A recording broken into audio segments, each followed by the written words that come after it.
जय माँ पीताम्बरा, जय श्री महाकाल।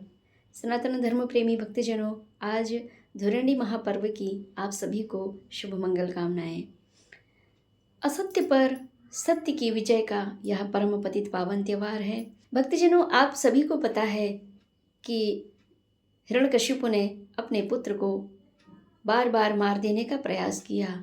एक सप्ताह से लगातार भक्त प्रहलाद को अनन्य प्रकार से प्रताड़ित किया। अंत में हिरण्यकशिपु को लगा कि यह पुत्र बार बार बच के आ जाता है। कभी हाथी से कुचलवाया, कभी पहाड़ से फेंकवाया, कभी अग्निकंप से बंधवाया, किंतु प्रहलाद बार बार बच के आ जाता है।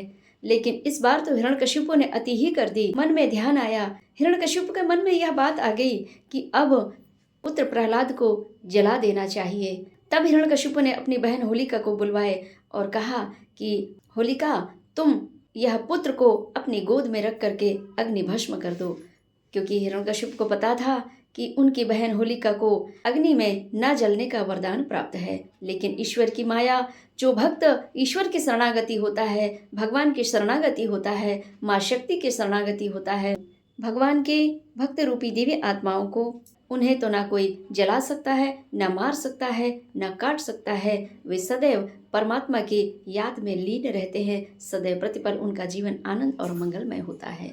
अंत में क्या हुआ? होलिका तो भगवान श्री हरिनारायण की कृपा से जल गई और प्रहलाद बच गए।